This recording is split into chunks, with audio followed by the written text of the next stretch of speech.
What's going on, lacrosse fans? Sego, lacrosse fans, says welcome back inside the track here at the Toronto Athletic Centre in Oakville, Ontario for Day 4 of the President's Cup. Game 2 here on deck, featuring the 2-2 Edmonton Miners up against the 2-2 Snake Island Muskies. It's Jake Elliott and Brian Shanahan with you here for the second game of the day.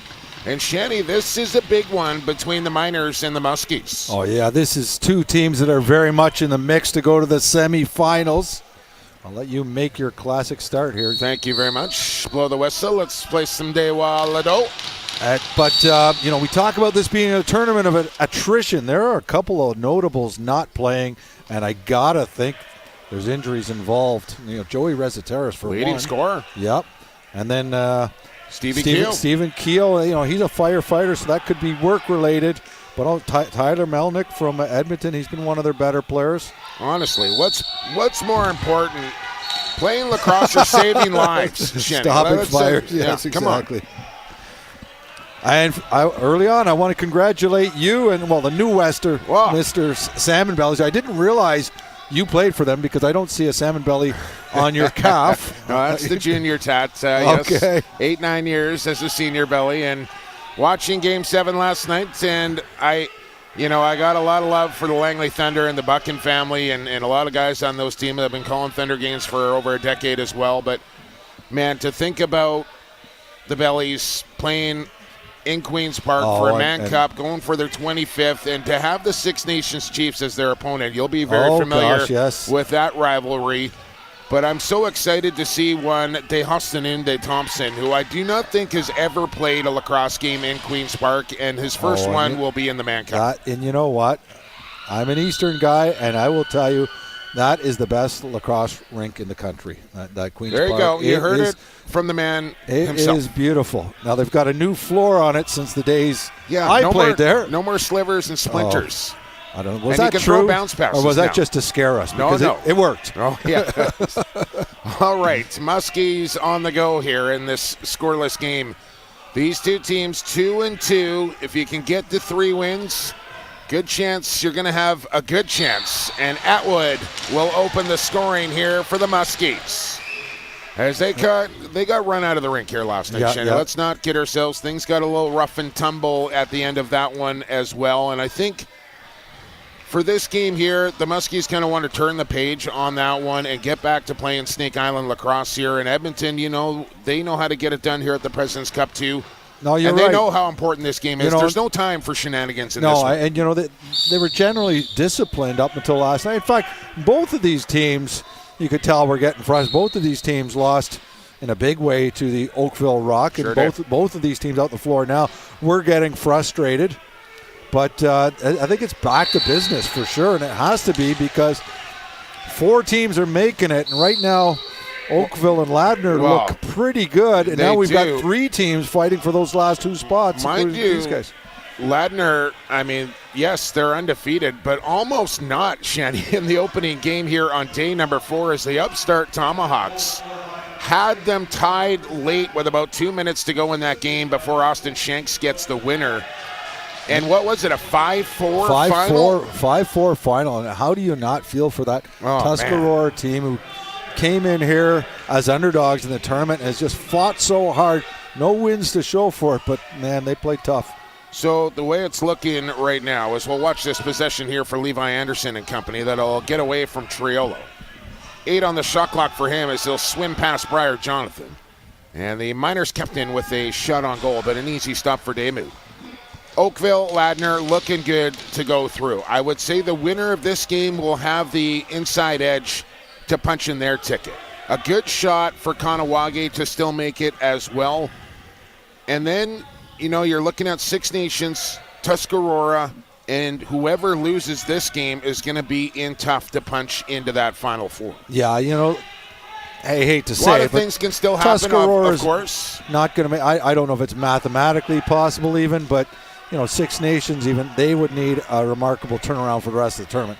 And we do still have 2 more games coming up. Kanawage and Six Nations will play next. Which, and that'll be again, an important that's game. 2 teams fighting for their lives. Well, Kanawage, they have a good record, but If they Six haven't met Nations wins Ladner. that game, then things get a little squirrely. Yep.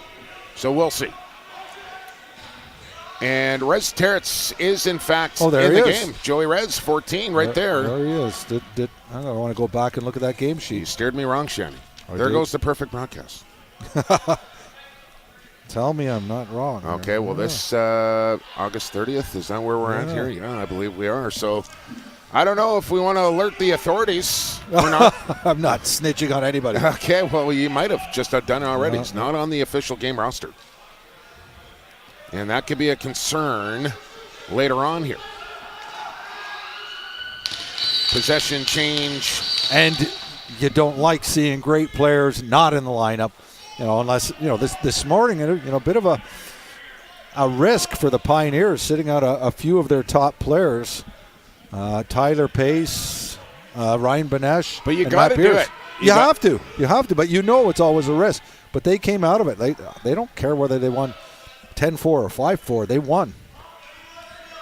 And they got 3 guys rested for tonight. 3 key guys rested for tonight. Yeah. And that huge matchup that you're going to call against Oakville and Ladner to round out day 4. I will be watching that, buddy. I'll be at home enjoying the telecast. Here is Von Harris just missing wide as Skylar Thomas will pick it up. Actually, it slips by him. And Daymud will run out of time as far as throwing it down the floor. So the Miners will get set up offensively here inside the zone.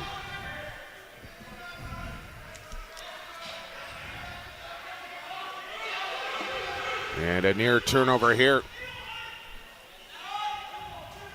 There's a good run there to secure possession for Burrock. And I got to agree with what I was hearing you guys saying about Luke Magnan. He's had a great tournament.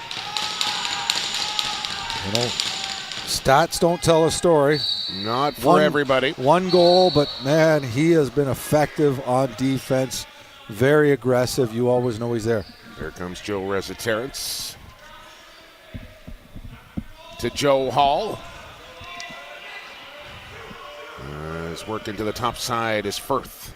Low drive there for Matt Wood, who opened the scoring here today. And it's again late in the shot clock here for the Muskies as they start to retreat. Oh, boy. Oh, Shani, he is there. He just looks like he's number 19. It's actually 14. Oh, my gosh. But the scripture is you can't get any better. Whoever's filling out the Snake Island roster should be doing it for everybody. Yeah, that's my bad. I was just going circling numbers before looking at names. And that's a nice goal as well. Levi Anderson, who I thought was a bit of a disappointment against the Oakville Rock, but overall he has had a great tournament. And there you see a nice finish. Almost the mirror image of that goal by Atwood at the other end of the floor. Oh, you can guarantee this Levi Anderson is going to be a high draft pick come September the 16th for the NLL entry draft. A player that can really, doesn't matter where you stick him on the floor, he's going to be effective. And those are the guys you love to have in your stable. Kills penalties, runs transition, can play defense, and he can stick the biscuit in the basket. Yeah, I'll say he's going to go top 10 in the NLL. Oh, yeah. I will walk out on that branch with you.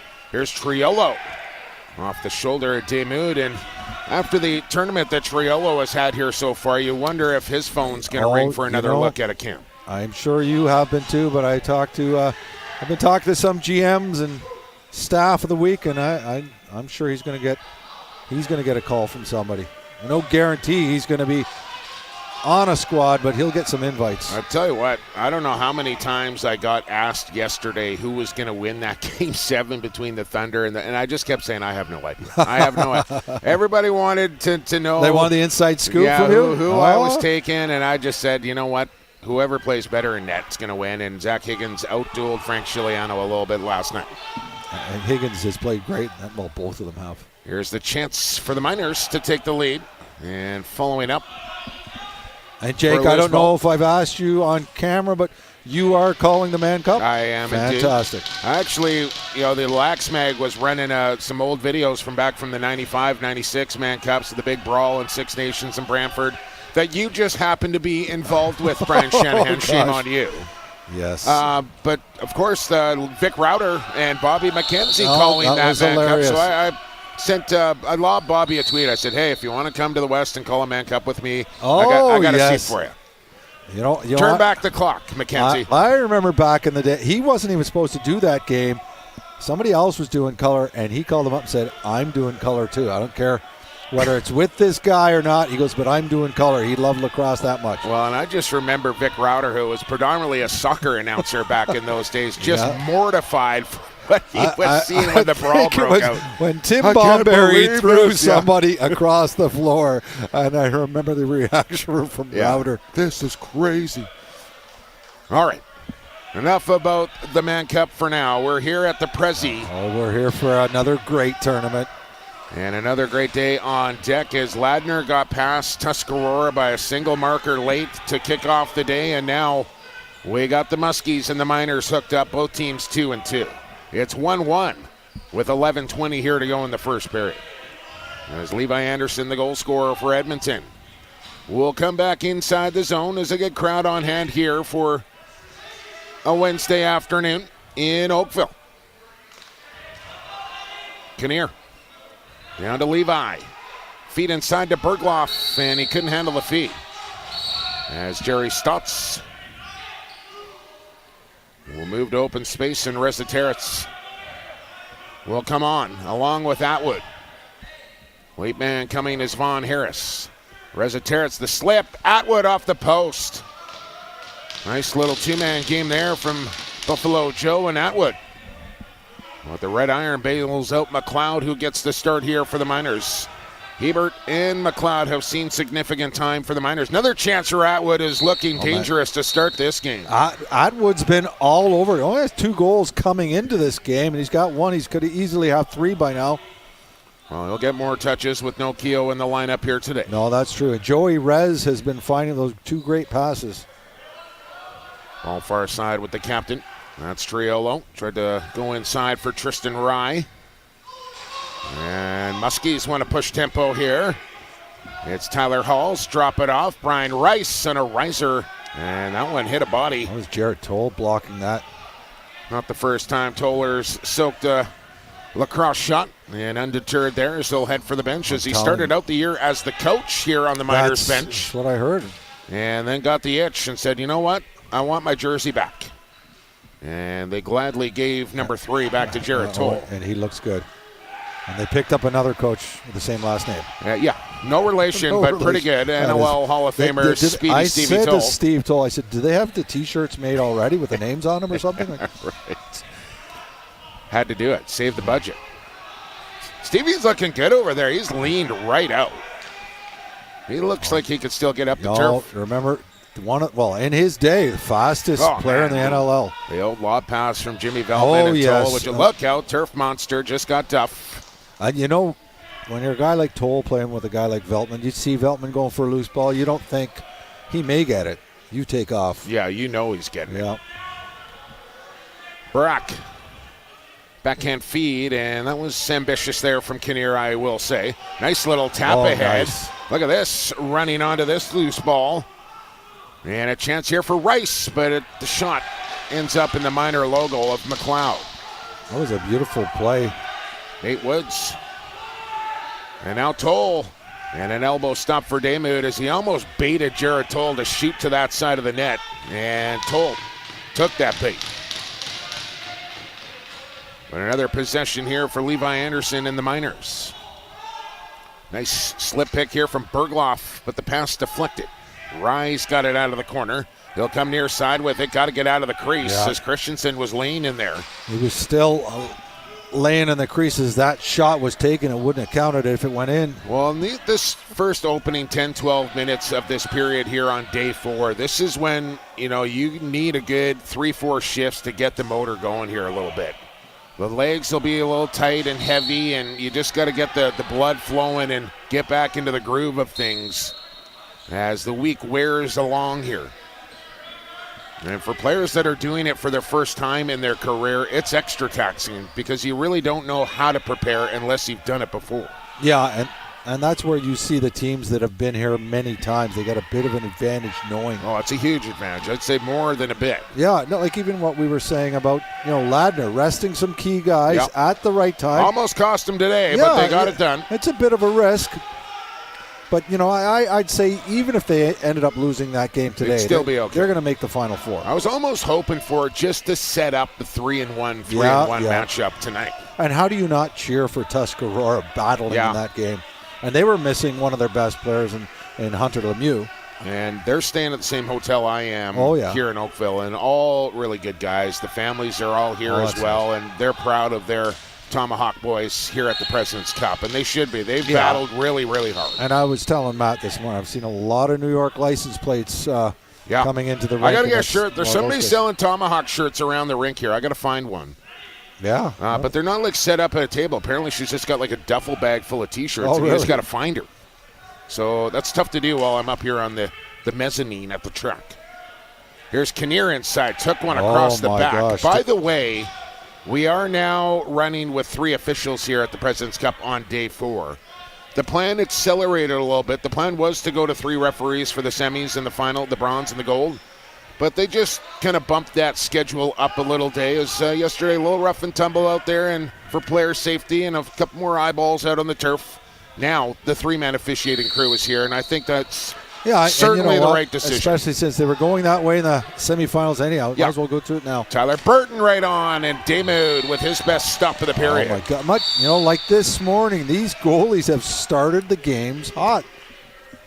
10-7, your shots on goal in favor of the Miners, who are the visiting team in this one. But we're locked up at 1. Atwood and Anderson, the goal scorers. Here's Thomas off the elbow of McLeod, who did well enough to stop that one as he outlets for Toll at center and puts it on the money.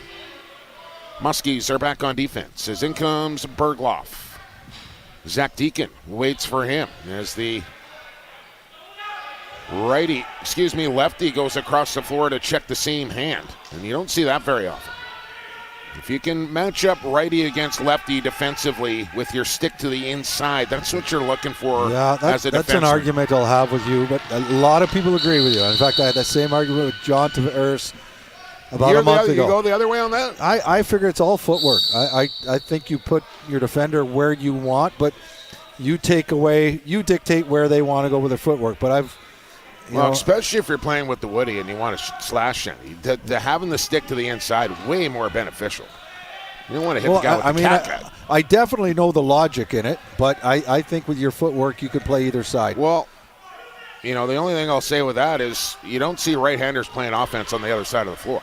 No. Right? So, stands to reason. Chance here maybe for Tyler Burton, and another save for Nicky Damoud. But what I would say is if your stick is on what you call the wrong side, you can close the doors on guys that want to go low. You know what I mean? Yeah.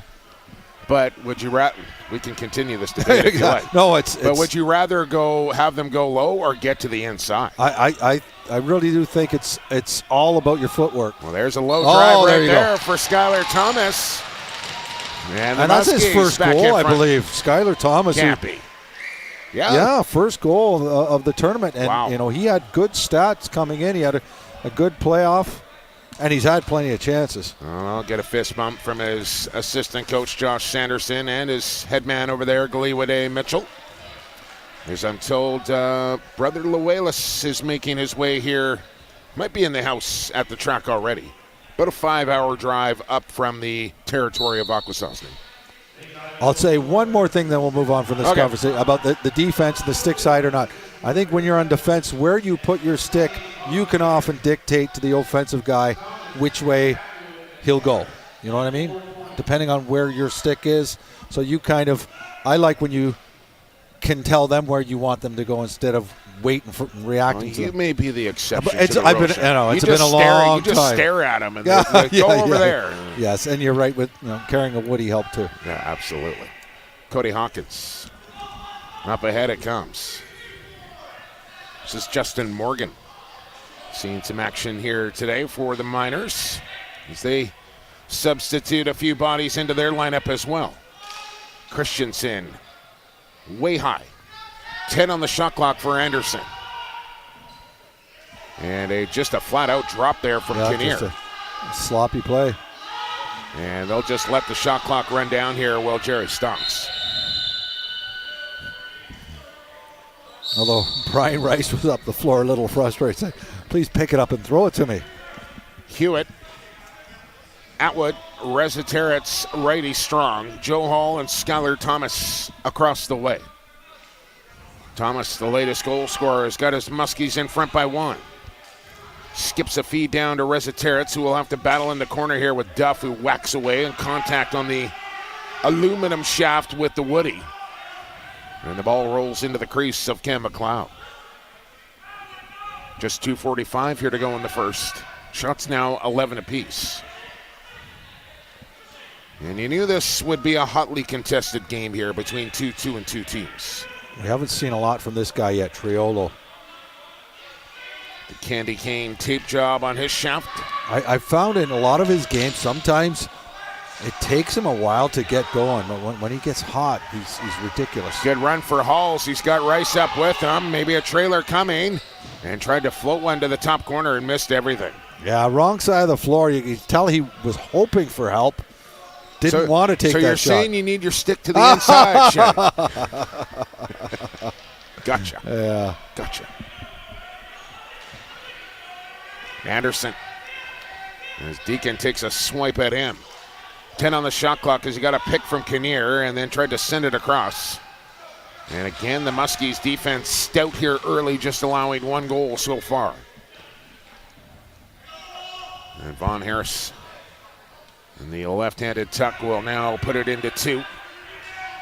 As the same 2 righties will join him in Atwood and Rezateritz as Harris looked for a quick strike over the top. And now Firth. He'll go to the crease. 6 on the clock. And then another chance comes for Atwood. And the Muskies have another possession here. And the message from the Snake Island bench is work a 30.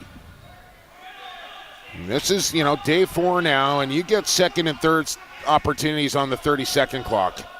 You're going to have a tired defense to go up against. You're either going to create a good scoring opportunity, draw a penalty, or score a goal. Yeah, every time you get that reset, you've got a better chance than the last time. Yeah, I literally tried to pace myself for the 30. If it went past 30 seconds and I was out there on defense, I was in some serious trouble. Oh, no, sometimes I forget. Nowadays, You just see these guys, they're all in great shape, but you forget how exhausting it could be. In the days when we started playing, specializing backdoor front, once in a while my coach would do me a favor, put me on offense. I said, please no. I'm too tired to play defense. 10 on the shot clock. Rezateritz will give it to Thomas, and he got some smoke on that but missed the goal. Shot clock will wind down, and Miners will call timeout.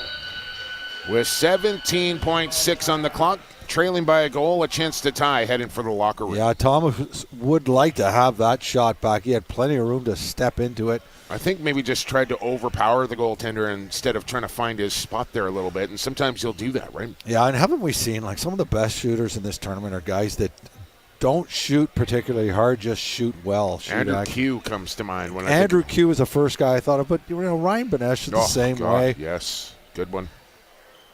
About as smooth as it gets for Benny Boy. And you know what? The shooting is just fantastic. The skill set, and I will totally admit, the skill set in lacrosse players today is ridiculous compared. What we had a few players who could do a few things, and now it's like everybody. Yeah, defenders, transition guys, all of it. I even remember back in the day when I first saw guys like Jimmy Veltman taking twister shots, and I go, what the heck is that? I'll never forget the first time I saw a swim move.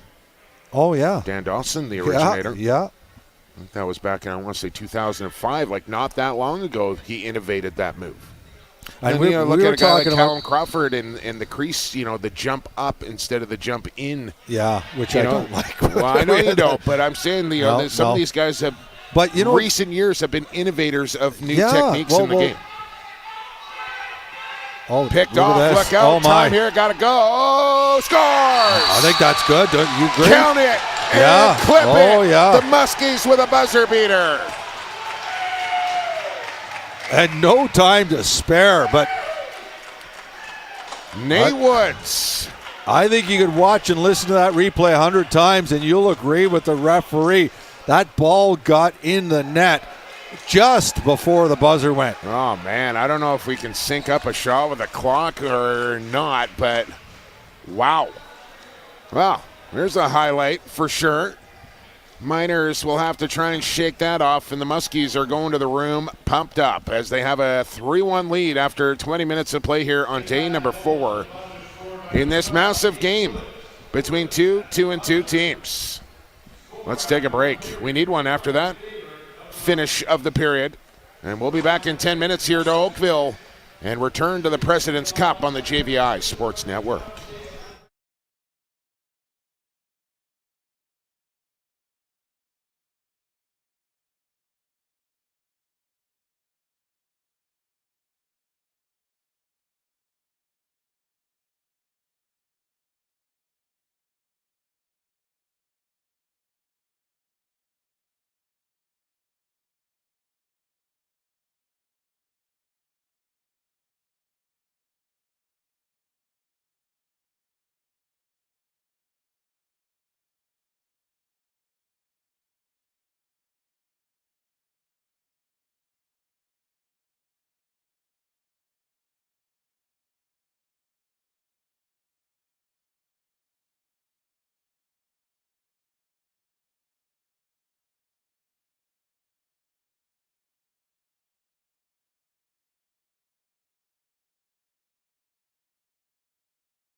Welcome back to the President's Cup in Oakville, Ontario, here on the JVI Sports Network as we're after 20 minutes of Game 2 on Day 4.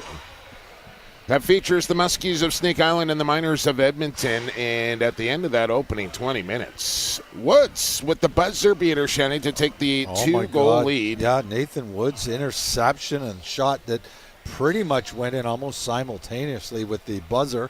Bang, bang play, 3-1 Muskies after 20 here, as both these teams 2-2 coming into Day 4. And those are the kind of plays like you hate as a coach. There we're seeing the replay again. Now, we can't hear it, but it went in almost the exact same time. Well, goal judge back there says it's in. Well, exactly. But you know what? Seeing that with the naked eye, my first instinct was he beat the buzzer. Tough to call that one back, for sure. And blow the whistle, let's play some lacrosse. And this is, it'll be interesting to see if the Miners can shake that off. Those kind of goals are demoralizing, and I'm sure that what they probably told the guys is like, forget about it now. Yeah, early goings here, but you kind of feel like the next goal in this game could be a big one. Goals have been at a premium today. As it has been a bit of a lower scoring tournament with the exception of a couple of games that Ladner and Oakville have been involved with. And you got to remember, smaller nets here than the NLL regulation nets and a little tighter going, no 8-second count and all the rest of it. So the game slows down a little bit, and that's, a large part for the bit of a lower goal totals. But elite goaltending, too. Like how many, so many good what have we got, goalies about 4 guys that are starters in the NLL? Yeah, at least, I would say. Bold, Del Bianco, Damoud, Rose, and then you throw McLeod in there, yep. Holochuk, who have NLL experience as well. It's a very well-represented goalie union here at the present. Atwood on as he opened the scoring here for the Muskies today. Reza Terrett still looking for his first of the afternoon. This is Jake Rice on a deflected shot, and McLeod will reach out. He's got Triello up the floor, launch it up there. Triello runs underneath it, tried to one-hand it. Now as he tried to scoop it one-handed, and the possession and the opportunity. Look out, that's a penalty. And Deacon lucky to get away with that. And Triello won't be happy about not taking advantage of that opportunity. Around a screen, little shovel low for Bergloff. Holes across quickly. 5 on the shot clock as Christensen just takes an opportunity for an interference call. He had no intent of picking up that ball. That was just a truck stick. Yeah, no point going around a guy when you can go throw him, even after you knock him down. He knew there was only 3 seconds left on that shot clock, and he saw an opportunity. Yeah, you're getting the clock. I'll get a hit. I'll get a hit. You're getting the ball anyhow. This is Brian Rice. Steps around a man. Faked it. Still going as Rice down to the crease. Thomas can't get the shot off. As Rice just tried to outweigh his defender there. Then a hard check in the corner. And Herbie John will say white ball here. As he comes out of the Can-Am League. Had a good chat with Herbie once again here today at the hotel. Out of the Seneca Nation. Look out. Over the head check didn't work. Thomas whips one across. Reza Terrett had his shot blocked by Burton. There's a couple of savvy veterans lock up. 2 guys that have been getting it done for a long time in Tyler Burton and Joe Reza Terrett. And they're going to say that hit Cam McLeod. And it went out of bounds. The one referee did not see that the ball actually went out of bounds. The other one he registered the shot. The official across the floor said, okay, it went out of bounds off the goaltender.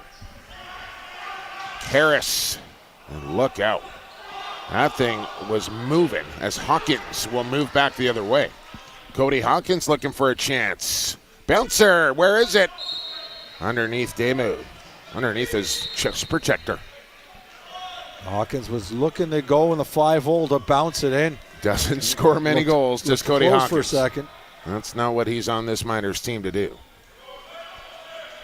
Harris with Burton watching him. Now Jake Rice and McLeod confident. Outlet to Burton at center, and it slipped by him, and Shane Francis tried to hit Deacon with it, and then he threw it away. And the Miners will keep possession here. The Miners both have been benches up in arms slow here to get their players on the floor there. Triolo can't get it through cleanly. And it'll remain 3-1 as we hit the 4-minute mark here of period 2. As the Eagles staff hangs behind that Snake Island bench. Got some good info from Goliwade about why they have that Eagle staff on their bench. And it's to help protect the player from the sacred feathers of the Eagle. Excellent. Throughout the week here at the President's Cup. And I would say it's done its job right on day 1 as Von Harris went down in that second game for the Muskies, and it didn't look like he was going to be able to return, and all of a sudden he was back in the lineup the next day. Sanderson barking at the official, as he often does, trying to work a call for later in the game. It's a family reputation. Triolo off a helmet of Tyler Hall's. Bounces here for Kinnear. It takes a healthy whack, and now we got a penalty call coming here to Snake Island. And maybe a chance for Kinnear as he got one on the shovel. But here comes the penalty call, and it looks like 17 for Snake Island will be off to the penalty box. No, it's going to be Woods, excuse me. The man who scored that goal in the empty net. Is this our first power play of the game? I believe it may be. Yeah. So you got Tristan Rye, Matty Christensen, Triolo, Anderson, Bergloff, your 5-man power play unit. And look for the trigger to come from either 29 or 22 here. Bergloff, Triolo in the middle. Just kind of setting up a screen, and there it is, but couldn't bring in the pass as Deacon will bring it away. Zach Deacon. A little bit crowded in there, but Edmonton have mishandled it a little bit. There's been a few passes that they have not caught. Don't know if those slashes, these guys have been slashed many times in their career, so I don't think that would have anything to do with it. But you never know, because you don't really know if it's a woody or a plastic one coming down on you until it happens. Yeah. And the anticipation of getting a chop from a woody may just deter your focus a tad. Yep, no woodies on defense right now. Christensen, sub shot, didn't get through. Jonathan, look out. Oh, that was... And now a penalty call here coming to Jonathan for a cross-check off ball. Stott's not allowing Triolo to pick up his stick. No, Stotts can be pretty vicious out there, but a 5-on-3, this is a huge opportunity for Edmonton. This is the one area that Snake Island cannot go down here. No, you're right. They play lacrosse 5-on-5 straight up. They can compete with anybody here. But if the undisciplined play starts to creep into their game, you just can't hang your goaltender and short man unit out there, because it not only, you're facing shot after shot after shot, but you're wearing down your defense and your goalie throughout the game being shorthanded for that long. Anderson. It didn't take long, and 5-on-3 I think should almost be automatic. I think 5-on-3s, you got to be going over 80% success rate. Yeah. And nothing fancy about this. Just a step down from Levi. Step in and take a shot. Nobody really challenged the ball carrier, and you give a guy that much time to pick his spot, he's more often than not going to do it. And we'll see now, still plenty of time on that second power play, 1:52. So, opportunity to tie up this game for Edmonton. Gotta control the emotions here at the President's Cup. As I do want to get some leading scorers after day number 3. And I understand it's harder to do when you're losing by 10 goals or so. Sure, this is a one-goal lacrosse game this now. one they should be able to do that. There's no excuse. Ryan Lanchberry leading all scorers as Anderson looked for more. A lead lollipop feed here for Deacon. Now we got a minors penalty coming.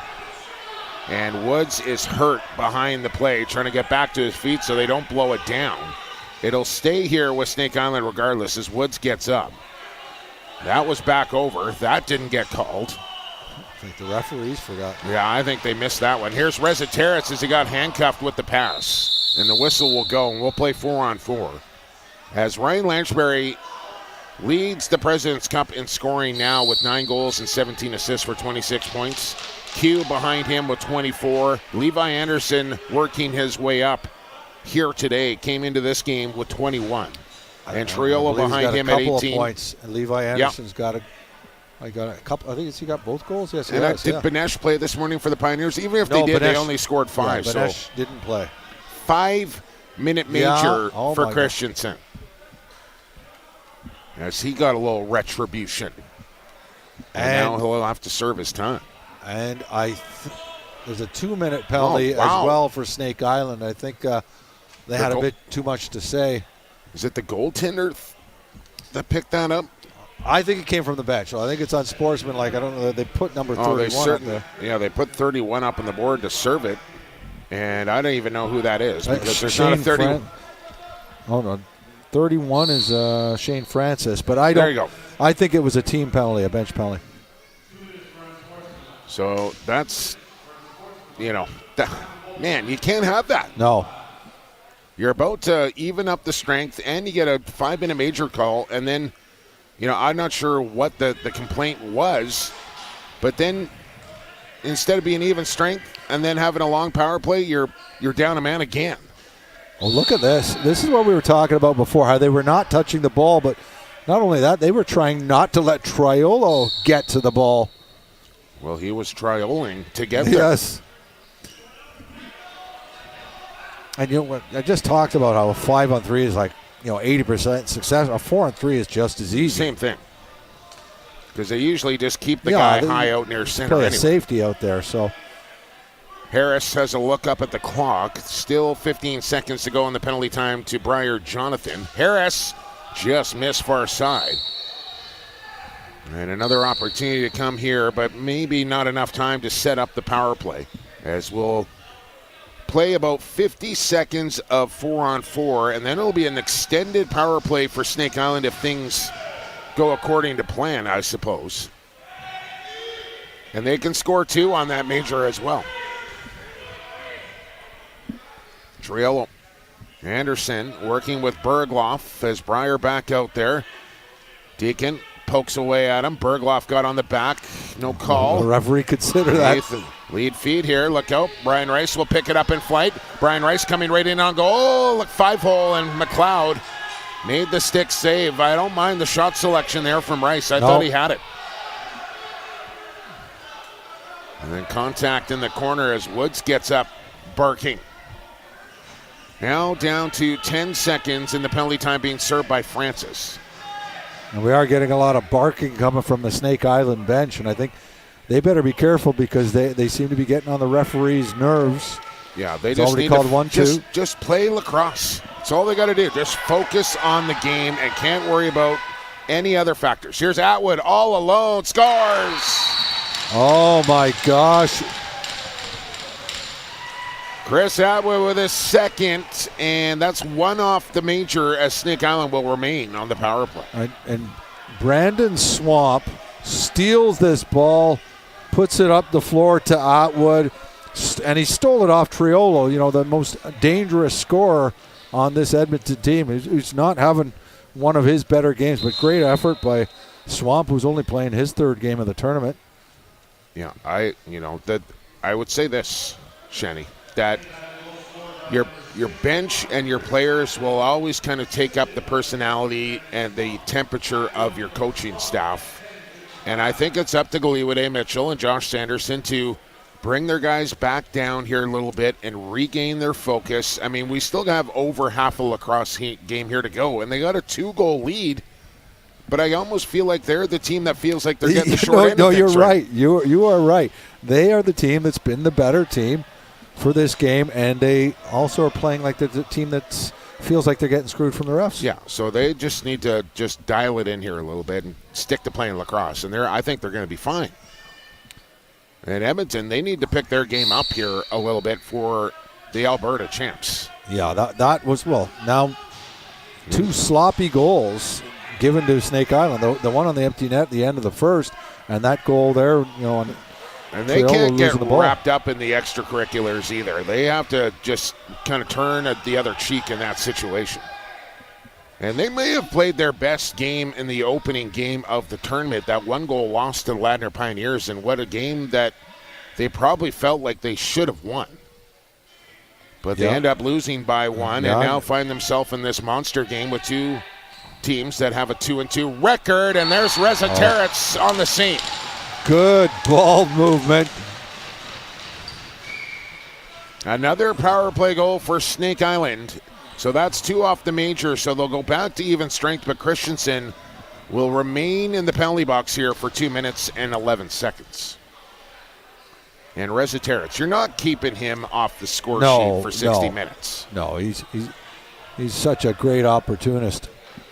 And a nice pass by Thomas, who's having a pretty good game. He's got his first goal of the tournament along with a couple assists, I believe.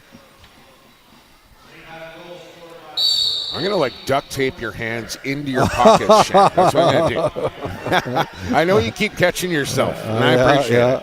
You're a stander, I'm a sitter. Yeah. As we are center floor here at the Toronto Rock Athletic Center. And we're back to 5-5 that we haven't seen for a long time. And we'll see how long it lasts. 17 on the shot clock here for Thomas. Got a pick in the back and a hard one at that. Yeah. As going down pretty easy, I will say, was Williamson, as Firth felt like he didn't really get into him that much. Golka. Right now Anderson darting low. Man, is he quick. Kinnear. Triolo driving, ducking. Magnum rode him right into the crease. Yeah, not many guys in this tournament have been able to stop. That's not a matchup you want to go one-on-one with if you're Mike Triolo. No. Good job by Magnum, because usually Triolo, when he puts his shoulder down, he can get by 90% of the players in this tournament. There's Atwood. Devon Harris popping free is Firth on the sidearm. And McLeod will kick it into the corner. New 30 here for Snake Island, who look like a completely different team than we saw last night against Oakville. Playing with much more confidence and focus. Joe Hall, fake it. Up top, Firth. One more to Atwood, who's got the hot stick here. Fishes to Von Harrison, lost the handle. Gets it back over the shoulder and just missed. And a little frustration at the Snake Island bench after that offensive shift. Milne. No way he's shooting from that area, and the defender will make the change. Anderson and Triolo play a little pass and catch, and now Kinnear. As Woods D'd up. Triolo, good stop there for Damon as he picked it up late and made the reactionary stop on the far side. Brian Rice, who spent his junior career with the Junior Salmon Bellies at Queen's Park Arena. And return home. And now has been a mainstay throughout the Three Nations League. Well, the referees discuss. I actually didn't see it. It went off a body and out of bounds, and they reversed their call. And I don't mind that. Well, get it right. If one guy thinks he's sure, I like when the referees get together to discuss it. And if you're joining us late, 3-man officiating crews the rest of the way here at the President's Cup, which I think is absolutely the right decision here. And they've done a nice job here today. 8 on the clock. And a long drive from outside from Triolo, didn't get home. And here's Luke Magnum through center quickly, off the bench. Hewitt, numbers here, Harris, no.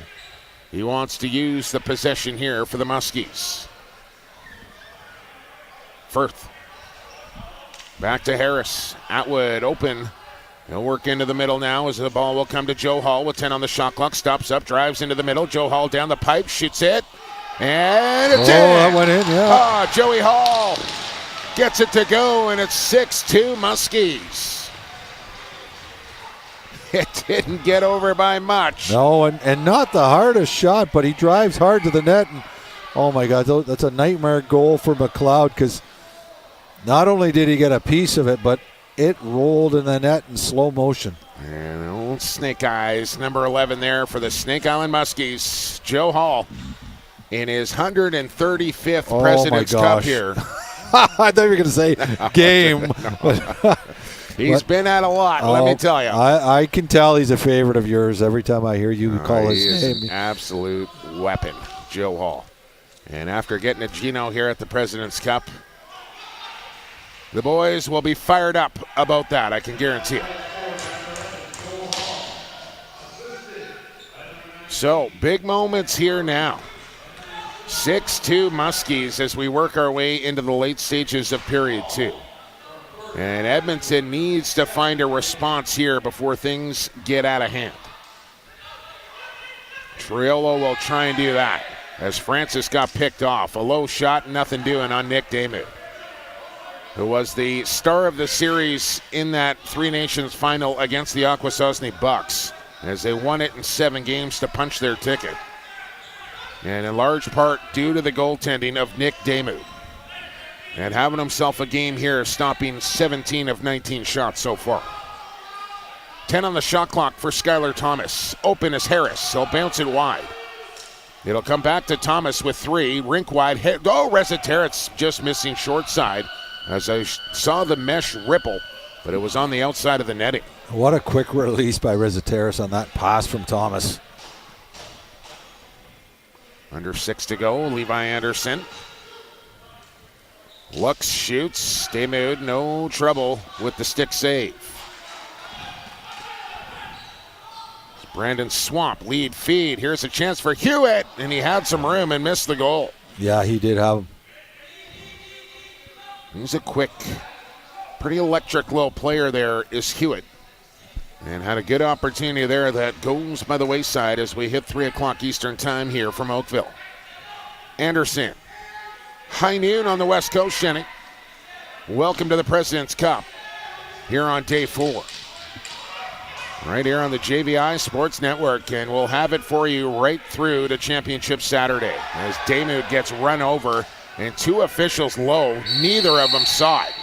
And now temperatures start to rise here between Stotts and Hawkins. And you know, you could see his frustration, but this is where I think, you know, Snake Island's going to say, we're controlling this game. No need to get into this. Maybe say a few words or save it for later. Take a number. Are they sending Stotts? They are. Are they sending Hawkins? It doesn't look like it, and it's just going to be 1 Snake Island penalty. And I will say, Sean, I don't think that's the right call at all. That Damu got bowled over. Both low officials were looking up turf. But that's the only thing is if the referees don't see it, they can't call it. I know, but that my You point mean they being, should have seen there's it, the yeah. 3 of them on there. One has got to be looking right where the ball was. And Sanderson will have a few choice words. But it's going to be a Miners power play here, but not before Nick Damu goes and gets some H2O. Looks like Cam McLeod has changed his pants here, Shandy. I think going with the blue ones now here, I don't think he's been wearing those all week. So maybe just a little change up here for Cammy McLeod, who spent a little time in I'm my really impressed how hometown you of guys Coquitlam. notice that stuff, like the pants, the shoes. I don't know. That's the kind tape of how, on the sticks. Yeah, I mean that's how I pick guys that like Magnum. Magnum easy to pick out with his shoes, and you know Deacon's got the gold shaft on his stick, and I that's kind of how I identify players for the first time. Is they'll notice, they'll run a certain way, or they got something on their stick or their helmet or whatever, and that's how I stick it in my brain. So there you go, a little inside trading information, Chen. If I ever want to become play-by-play, the answer is no. Well, there he is. You can see Deacon's shaft on his stick, the gold shaft there. Easy to pick up, number 10. Look out, he's swinging that gold shaft at Christensen as Mike Triolo catches in on the power play. Well, Deacon better watch. Oh, Deacon got a penalty. Oh, now Christensen's going to get one for taunting. Oh, they're giving it to... I thought they were giving it to Deacon. I feel that, say what you want about it. Deacon was getting away with a little bit on Christensen, and he had something to say about it. But I really feel like that's the makeup call for missing the hit on Damu. Yeah, it could be. Which, say what you want. Makeup calls, they don't have. That was a makeup call. And Triolo scores his first of the. I really think Triolo has not had a good game. Not yet. It's only 6-3, and I've seen him get hot before. I think the very first game of the tournament, he scored 5. I don't think he had a goal in the first period, then he had 5 the rest of the way. Important power play here, I would say, for Snake Island. If they can get a response and get one in here on the 5-on-4, they're going to feel a lot better about themselves after giving up that one to Triolo. Lots of time on the shot clock as Harris will run it down, 10 on it. As Reza Territz will take it on the wing. He'll look across. Skylar Thomas inside Atwood, try to float one. Firth will pluck it, and the Muskies have a new 30. Thomas look far side, and McLeod will reach out and fish that one back to his crease. Outlets to Milne on a bounce, who takes it off his face mask. 4 minutes to go in the period. 1:15 to go in the power play. Oh, he went over back. He had a brain fart there. Here's Brian Rice. That's a situation where he's so used to it being center floor. Yeah. And then just didn't realize where he was on the turf. Muskies trying to take advantage. Vaughn Harris. Joe Hall on the power play. He'll work through the middle. Set a pick for Reza Territz. Dancing in. Oh, what a stop there from McLeod. It looked like Reza Territz had him. And he couldn't get it by him. Oh, great pursuit by Snake Island to get that ball back. And Burton took one down on the shin as well. Here's Thomas one more time. Back to Reza Territz. What a feed. Clip it for Joey and Skylar. Amazing pass right there. Not only to see it, but then to make it, and then Reza Territz to catch and finish. That's impressive. Yeah, Skylar Thomas has had his best game of the tournament. And here he's in a good shooting spot. Like, why not shoot? Well, he sees something else. Reza Territz' stick is cocked and loaded, and an easy goal. It might have been a goal for Thomas, but it was a sure goal for Reza Territz if you could get that pass in his stick. Jen, if you could catch that ball, that's a sure goal for you. But that's the thing, is like you have to, only a certain amount of players are expecting that pass to come back to him from that area of the floor. And you guys mentioned this yesterday. I forget that Reza Territz only joined this team for the President's Cup, and look at the chemistry out there already. I know. Good loose ball from Hawkins. Here comes Gulka up with Williamson. Anderson off the Miners bench, and Demude with a key timely stop right there. Gulka will win a loose ball duel against Hewitt. As he throws it for Toll, he'll dive out on Magnum. He'll try and sweep it backwards. Now it's in feet right near the Miners bench with the shot clock running down to 15 here, and I'm not sure whose possession it is. It's the Miners as the clock keeps ticking down to 10. Up to Burton. Now Anderson down to 5. He'll jump one, and Demude had to stop it, and he kicked it out of play. Yeah, that's a minor bounce for sure. Smart play there. Smart shot for Levi. New 30 for Edmonton. 2 minutes to go here in the period. 7-3 Muskies off the latest goal from Joe Reza Territz. Triolo has the third for the Miners. Look down to the crease, and there you go. Not ready to accept that pass was Tristan Rye. Yeah, and Tristan Rye was a guy on the wrong side of the floor for a quick stick. For an offensive guy. Yes, exactly. I'm careful what I want to say there. Woods, who's had a better game here, as most of the Muskies have had from last night's defeat against the Oakville Rock.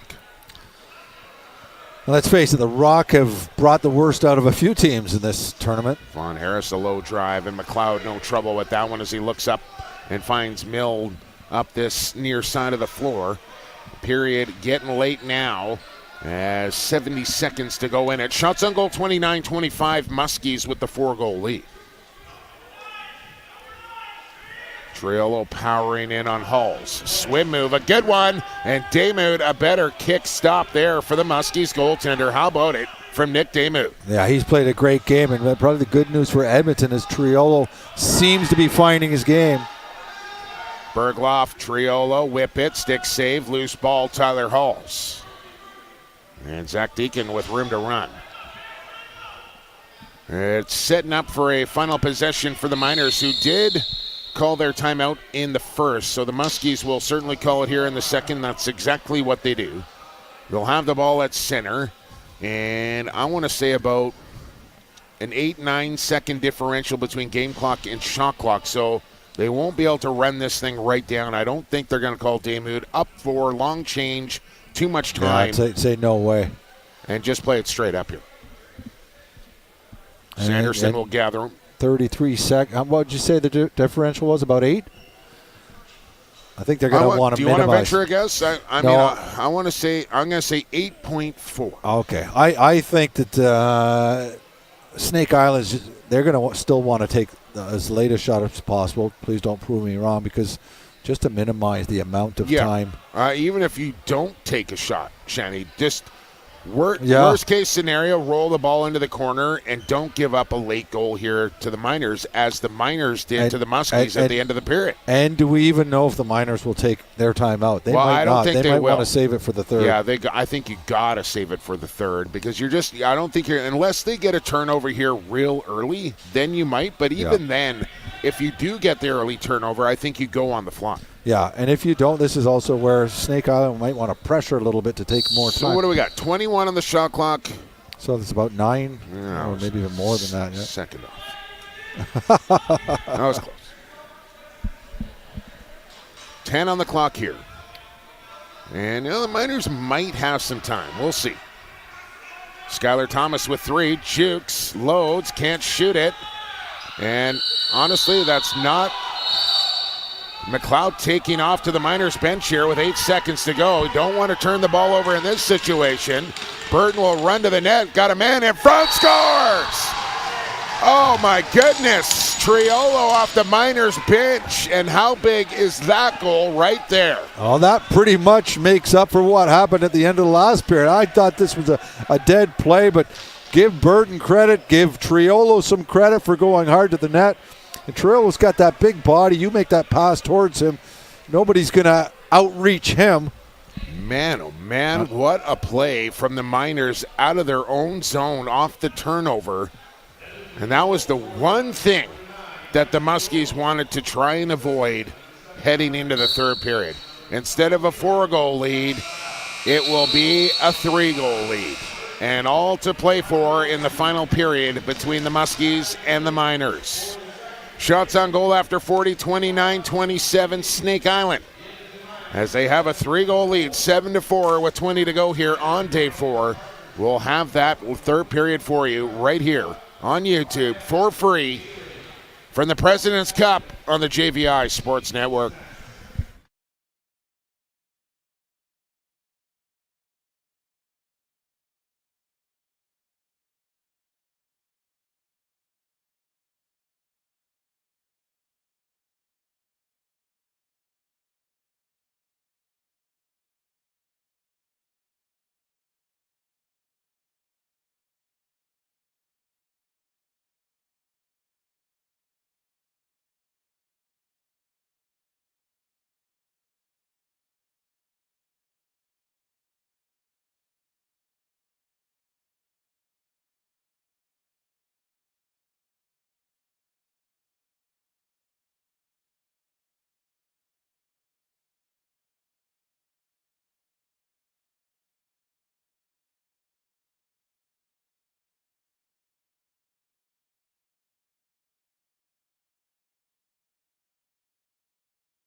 We are back inside the track in Oakville, Ontario. You are watching live, free of charge, on YouTube on the JVI Sports Network.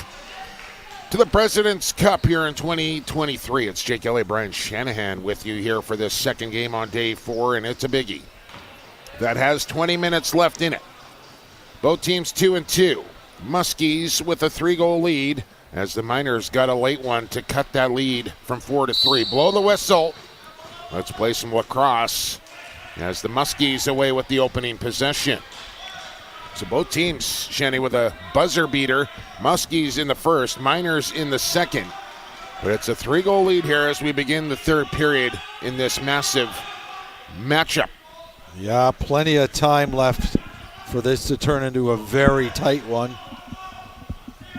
Here's Hewitt, and bounce that one up and off the window.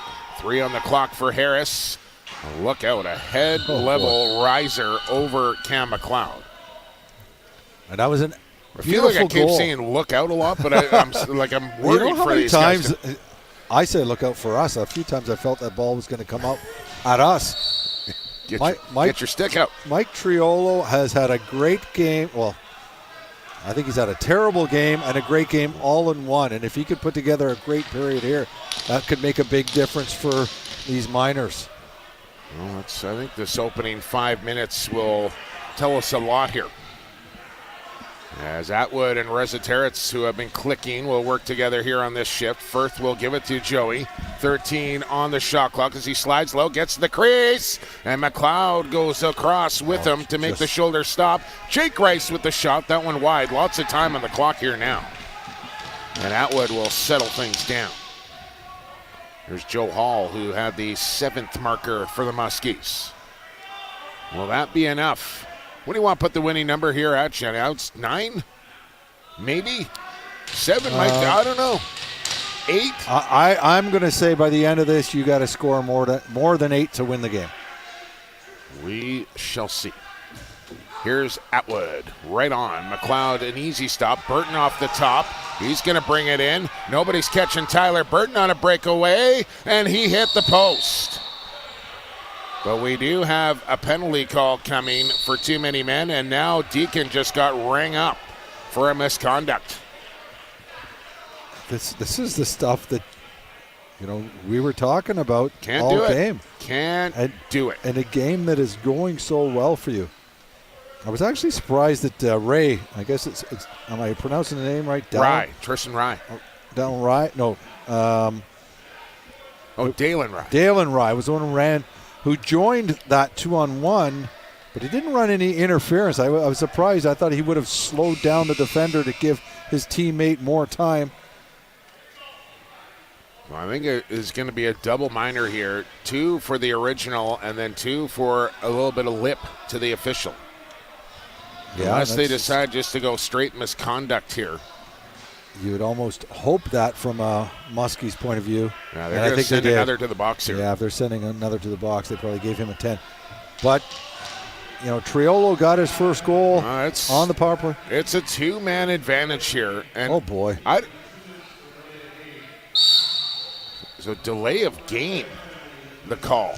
And, if you want to give him an unsportsmanlike, then that's one thing. But it should be 4 minutes on Deacon, not 2 and 2 and a 2-man advantage here. Yeah, that definitely hurts his team. Way more. And I'm not saying he didn't deserve the extra 2 minutes, but to take an extra man off the floor here, I don't think was the right call. But why? Why is Snake Island losing it? Triolo, a bouncer here for Anderson, who will pick it up. Back to Triolo. He's shooting all the way. Damon falling down, and the ball will stay on the right side of the goal line for the Muskies.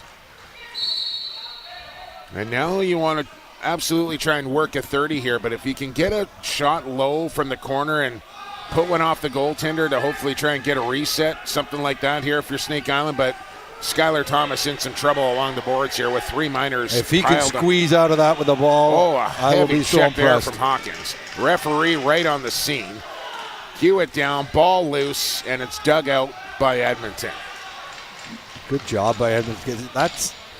you got to be careful when you got 4 guys on one, because the referees are just looking to make a call, and they made sure not to do anything illegal and just get that ball back a little quicker. And it's not like our day, Shanny, where they didn't run the 30 while you were shorthanded. Yeah. Thank goodness for that. One of the best rule changes our game has seen. Anderson scores. Anderson gets the hat trick goal, and within 2, 7-5. And still on the man advantage for 30 seconds here. If they can win the faceoff, they'll get a good possession. This game can turn quickly here, and some penalty trouble early for Snake Island. And now the Miners are within striking distance.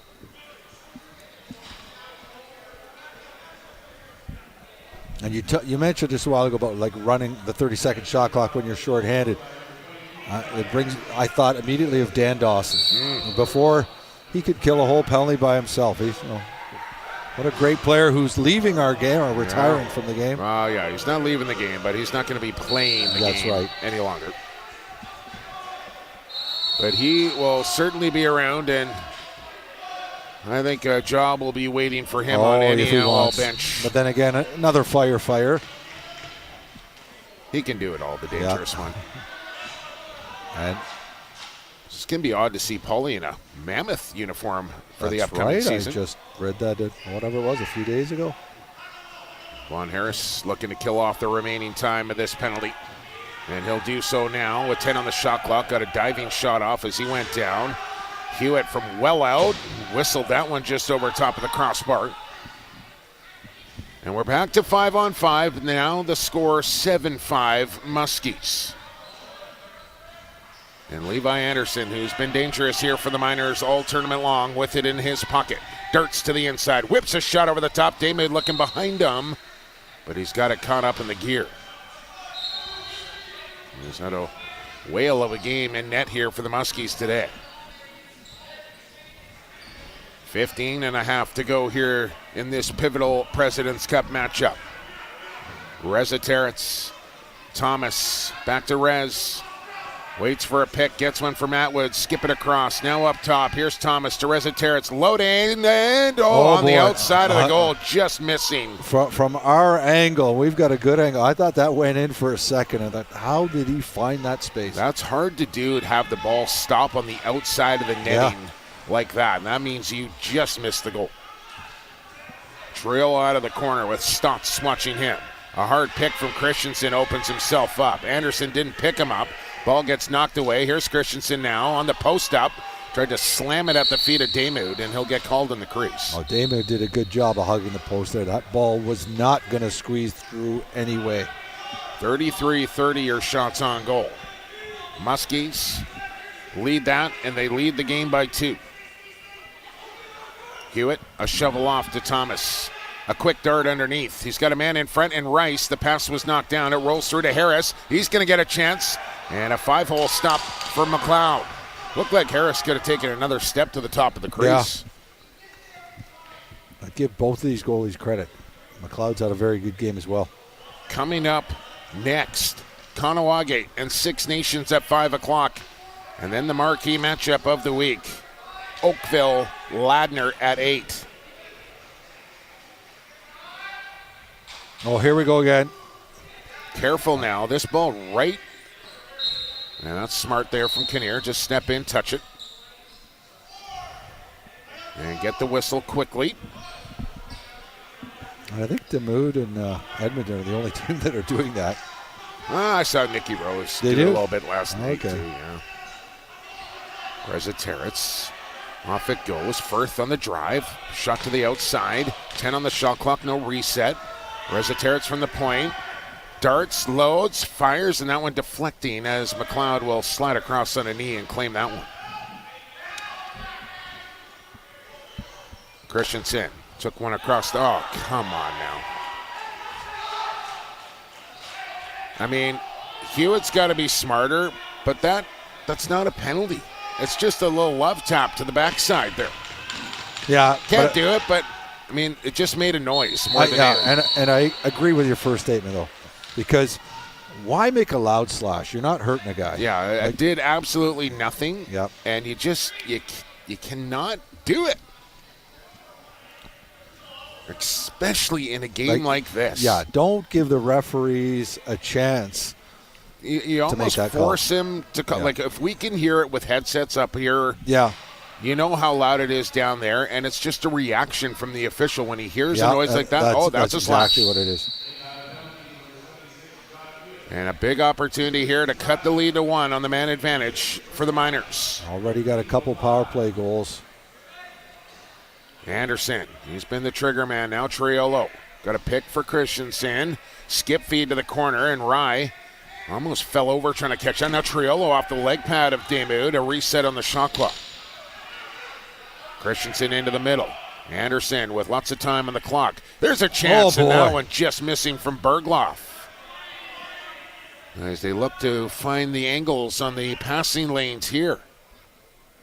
Triolo, one more bad pass for Christensen. Rye will run it down in the corner. And Christensen will pick up now. Triolo at the point, dangles, rising shot there, missed everything. And that actually hit a Muskie at the bench. Couple of bad plays. Triolo just, I don't know, hooking his stick on that pass, and then that late shot missed by a mile. Didn't commit to the shot, just kind of stepped into it half-heartedly. 8 minutes gone in the third. 1 minute and 5 gone in the power play here for Edmonton as Von Harris controls high. Down the wall for Resetarits. Double comes. Here's the off-ball cut from Thomas. Ball picked up by Gulka. As I'm not sure if that's the same Gulka that won the Founders Cup a couple of weeks ago in Port Coquitlam with the Edmonton Warriors. Did you call that one? Not the gold medal game. I was there for a few Founders, though. As it's been quite the summer for old Lagawano here, Shani. Yes. Founders, Prezi, man coming up. Got the Worlds down in San Diego. Oh, that's right. Did you do pretty much every tournament but the Mintos? Oh, yeah, and that was that's a story for another time. I mean, yeah. You've done a lot of lacrosse. Please don't be bitter. And I've had my fair share of Mintos under my belt as well, so I'm not complaining. Hall across center. They had to remind Hall to bring that ball over. And they're back to even now, so big penalty kill there for the Muskies. As they remain up 2, as Atwood caught the outside of the post as it goes out of play. And now a new 30 here for Snake Island. Joe Hall looking for a penalty off ball. Chance in the slot, and McLeod's got it. Snake Island retreat to the bench as out come the Miner offensive unit. The way these goaltenders have been playing, I might have to change my call for, what did I say? You need 9 to win? Yep. At least. Oh, more than 8, you said. Yep. That might be the case. We will find out here in the next 10 minutes or so. Look out. Don't do that. Oh, boy. As man, oh, man. Through the crease first to touch now. And put that ball down. Don't get a delay game, but holy. Josh Sanderson is having a word with the boys. Can you imagine trying to let the shot clock run out and they let the ball roll right through to a Miners offensive player. Skylar Thomas, hard feed. Harris whiffed and breaking away come the Miners. Francis back on D. It's a 2-on-1. Who do you want to take here? Triolo, fake it, spin, corkscrew. And look out. And I'm just going to call it interference, or is this a penalty? Penalty is coming. I think this is the right call here, too, on Seidel, who just an unnecessary cross-check on the back. Yeah, not the right play.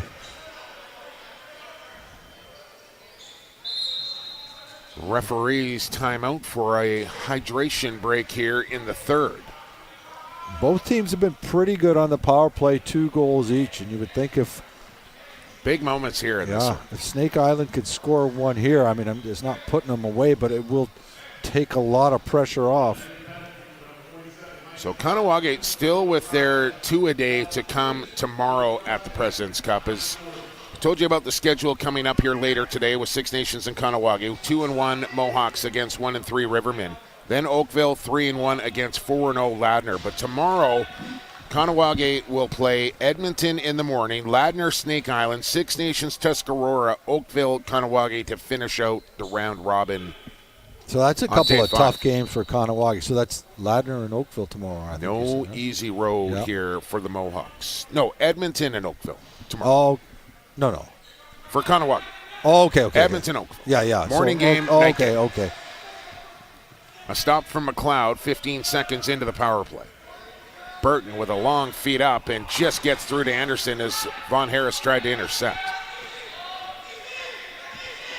18 on the shot clock as Christensen will bring in a high feed. Tries to split through a double. Oh, look out. Here comes a hard check across the middle. And he felt that one, did Matt Christensen, as Zach Deacon will push ahead. Heard the collision right in the middle of the floor. Yeah, and that was Brian Rice. And it's not like he's a huge guy, 5'10", 195, but he got everything into that hit. Harris, the setup man. Atwood and Thomas on the shooters. Reziteritz and Firth down low.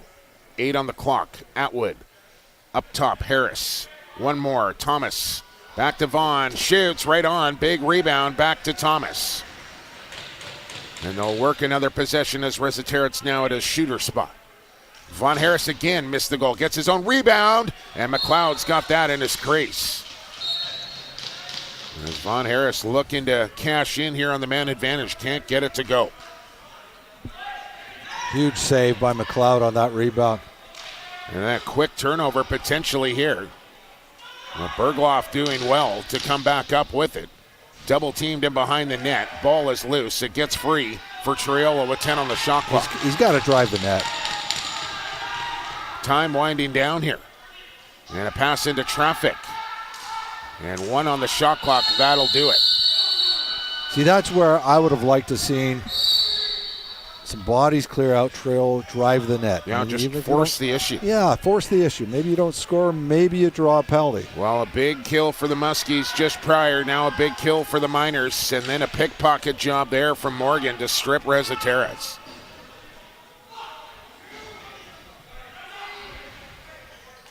And the Miners will try and set up a possession as Triolo will fire towards goal, and that's not what you're looking for with 20 seconds to go on the shot clock. Wrong side of the floor, early in the clock. I'll stick with my theme of Triolo in this game. We've seen some good and bad from him. Down to just over 7 minutes to go in this 2-goal lacrosse game. Feet in front, Firth. Called in the crease. He just ran out of real estate.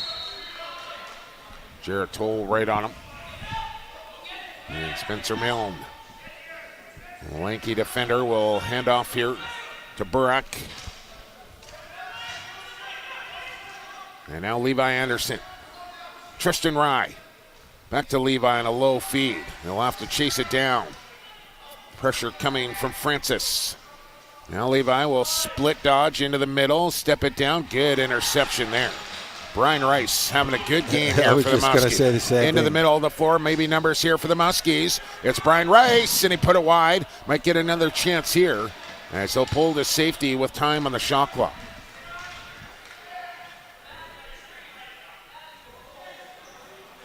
Jake Rice on the bounce to Reziteritz with 10 on the clock. Burton matched up. It's Reziteritz looking, loading. Oh slide boy. help from Duff, and then just chops the stick right out of his hands. He plays a mean brand of lacrosse. That was a Duff. good, clean hit. Then he knocks the ball loose. He's been getting it done for the Miners organization for a long time. That was Duff. impressive. Anderson to Triolo. Look inside. Bergloff covered off. The ball squirts free for Levi. They'll go back to Triolo. Working in on the post up now. Double comes. Bergloff from the outside. Demude in good position. Makes the stop. And the time, as the referee starts to make his count, Deacon will pick it up as we start to approach the final 5 minutes here in Oakville. 39-36, your shots on goal Muskies with the 2-goal lead. Trying to improve their record to 3-2. Down to the crease, Reza Terrence was open and couldn't get it past McLeod. Well, both teams know how important this next goal is, and they're getting opportunities. Snake Island started the tournament with a 10-7 victory over Tuscarora. They followed that up with an 8-6 loss to Kahnawake. Then an 8-6 win over Six Nations. Followed up by a 13-4 loss to Oakville. So win, loss, win, loss. If they follow suit here, a win in store for the Muskies. And it's the opposite for Edmonton. Lost their opener to Ladner 10-9. They won 11-9 against Tuscarora. They won 7-5 against Six Nations. And then lost 14-5 to the Rock. And we're under 5 to go now. 4:15 to play here. As the Miners have it, and Levi Anderson into the middle, loads it, tucks it, shoots it. Damude stopped it. And a good look there for 22. Couldn't beat the Muskies goalie. Nice move by Anderson, who's already got a hat trick. They need something from Anderson, Triolo, their big guns. And I don't know if the Muskies feel like 7 is enough. It might be, but if I'm them, one more might just do it here for Snake Island. Vaughn Harris on the spin. He'll whip it off a Miner defender. Hawkins missed it. Joe Hall going to get a chance. And went over top of the goal over the shoulder. 3.5 to play. Keep an eye on Cam McLeod for me, Shenny. As he'll be moving to the Miners bench. And here we go. And he's here. Early rolling the dice here is Jordan Cornfield. And almost a turnover as Francis has it. He'll race ahead as McLeod will race back to his goal. And now the Muskies will work some clock. But I don't know if they want to sit back here.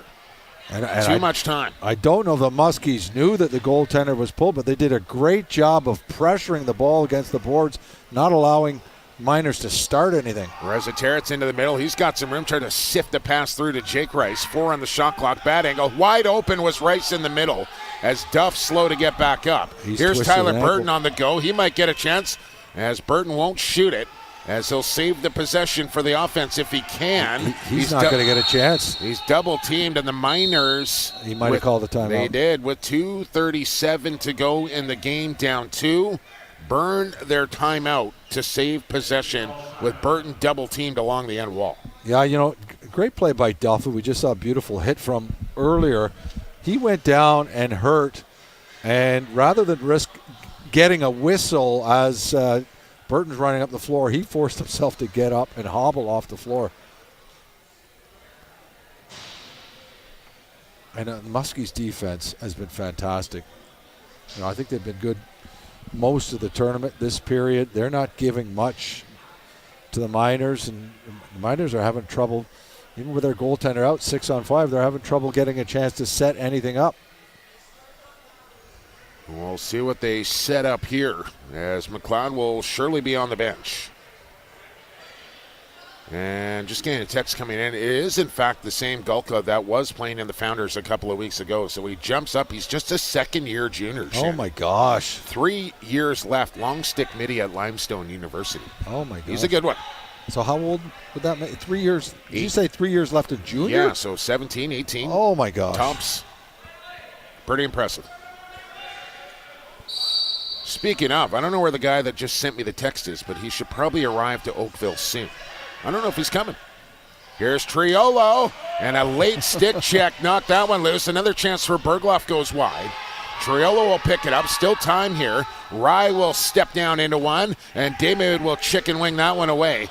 Big stop on defense there for Snake Island. Pressure comes at Deacon. He'll go back to his goaltender. Look, don't do that.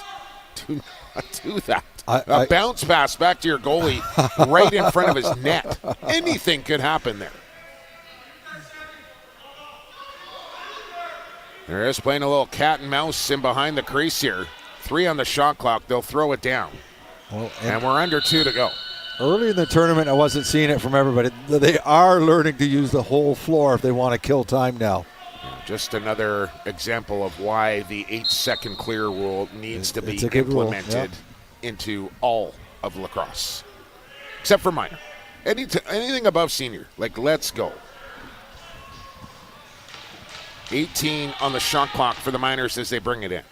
Christensen loads, gives it to Anderson. He'll tuck, he'll drive, he'll fire high. Damoud trying to play the carom off the end wall. He's got an empty net if he wants it. Possession more important. Throws it hard to Rice. He'll scoop it up. He'll shovel ahead. Firth has it now. Pressure all over the place here. And he'll run it backwards one more time.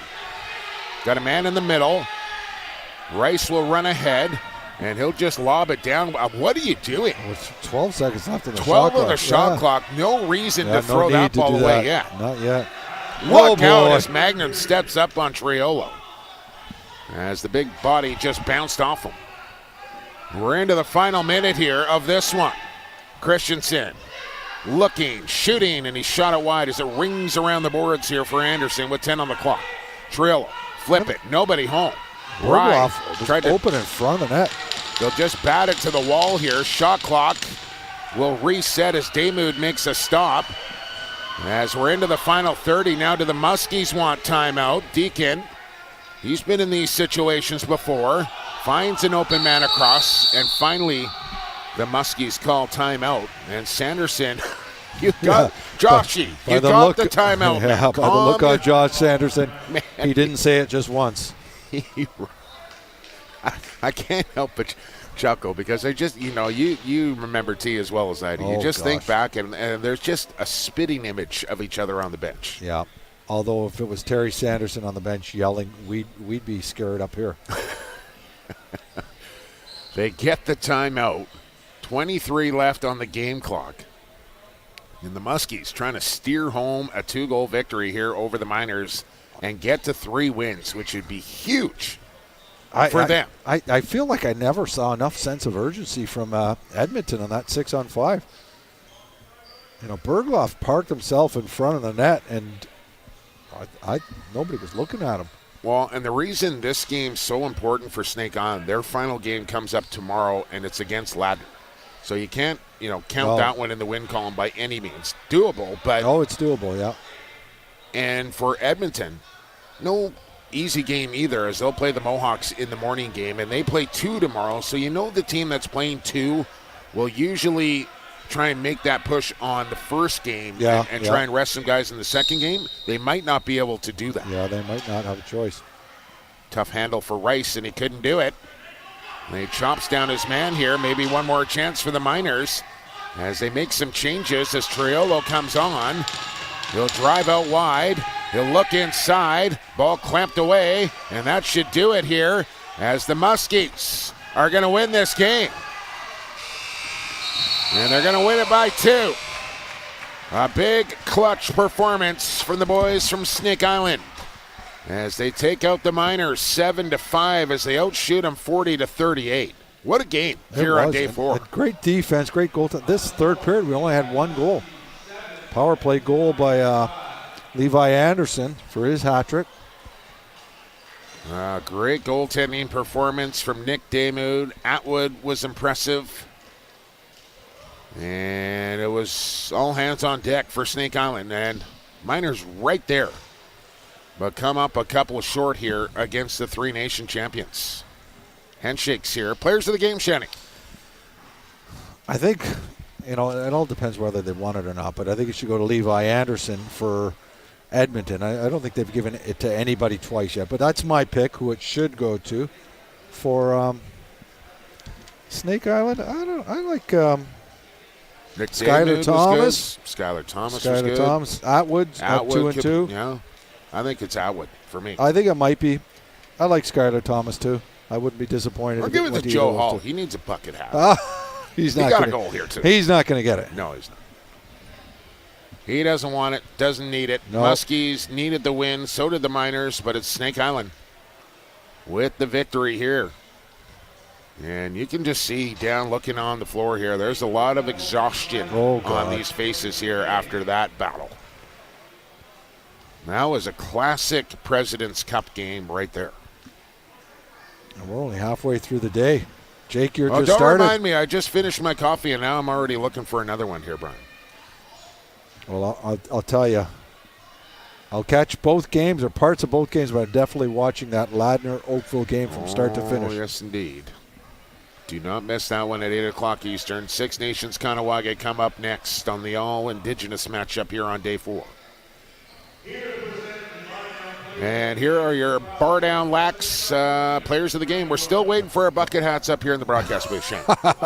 Let's see if these guys get it right today. Of the game? Cammy McLeod. Oh, I can't argue with that either. I actually like that. Stopping 33 of 40 shots here for the Miners today. Could be an all-goalie one because I don't know if Damoud's won it yet. This is the new thing. The guys weren't putting on the hats early in the week. Now they're putting them on for the picture. Even Frank Lawrence. Gold. Both goalies. I love it. Yeah, good call. Good call. Well deserved. Stopping, 33 of 38 shots for Nick Damoud. And we were giving the players of the game, or whoever was picking them, a little bit of guff earlier in the week, not picking any goalies with these low scores. Yeah, that's turned around the last few games. Yes, Rose got one last night. I think Del Bianco's finally got one, and now McLeod and Damoud have one as well. And back on the winning track for Snake Island. There you go. Just over an hour from now, the Six Nations Rivermen and Kahnawake. I've been corrected. Apparently, I've been using the K. It's I do that sometimes. My apologies. Kahnawake, the Mohawks, and Rivermen come up next here from the track in Oakville at 5 o'clock Eastern Time. We'll talk to you then here on the JVI Sports Network, the home of the President's Cup here in 2023. For Brian Shanahan and our entire production crew, I've been Jake Elliott, and for the fastest game on 2 feet. And for the creator, we'll see you back here at 5 p.m. Eastern.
We want to thank our partners for their support of the 2023 President's Cup. Bar Down, Ice River Green Bottle Company, Gatorade, Big Chief Meat Snacks, and the Oakville Pump and Patio.